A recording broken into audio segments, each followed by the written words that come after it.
Hello book readers, कैसे हैं आप। आज रिव्यू करेंगे नूर राजपूत का बेहतरीन नावल सल्फाइड। ये एक बेहतरीन उर्दू नावल है जो अपने मुनफरिद कहानी और जानदार किरदारों की वजह से बहुत ज्यादा मकबूल हुआ। Hello friends, welcome to book tuber Tolstoy. ये नावल मिस्ट्री और मोहब्बत से भरपूर कहानी है जिसमें जज्बाती और फिक्री पहलुओं को बहुत खूबसूरती से पेश किया गया है। सल्फाइड जिंदगी के 7 पहरों की कहानी एक मोटिवेशनल नावल है। इसमें आपको जिंदगी के मुख्तलिफ रंग मिलेंगे, जैसे कि इस्लामी, गुलकार हीरो, हिजाबी हीरोइन, मुस्लिम स्कॉलर्स, यूनिवर्सिटी के साथी, बैरून मुल्क सफर, साइंस, रोमानी, मोहब्बत, नफरत, धोखा, इंतकाम, जिद्दी हीरो और इसके अलावा बहुत सा इल्म, नॉलेज। क्योंकि आपको पहले ही बताया था ये एक मोटिवेशनल नावल है, इससे आप बहुत कुछ सीख सकते हैं। आपकी जिंदगी के अंदर ऐसे बहुत से पहलू होंगे जिसके साथ आप इस नावल के जरिए रिलेट कर सकेंगे। कहानी का मरकजी किरदार अपने माजी के गहरे जख्मों से लड़ रहा है और इसी सफर में वो मुख्तलिफ तजुर्बात से गुजरता है।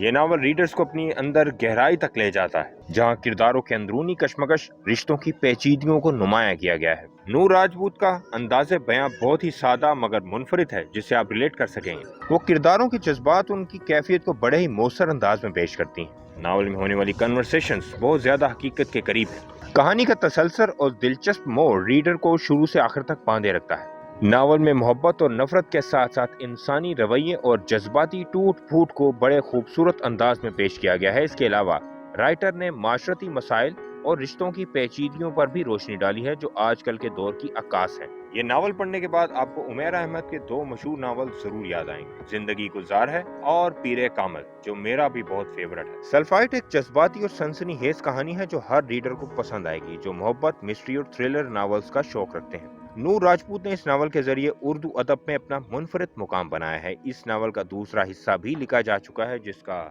मुझे बहुत बेसब्री से इंतजार है। दोस्तों, आप ये नावल पढ़ के बताएं कि आपको नावल कैसा लगा, और अगर आपने ये नावल पढ़ा है तो कमेंट सेक्शन में अपनी राय का इजहार जरूर करें कि आपको नावल कैसा लगा।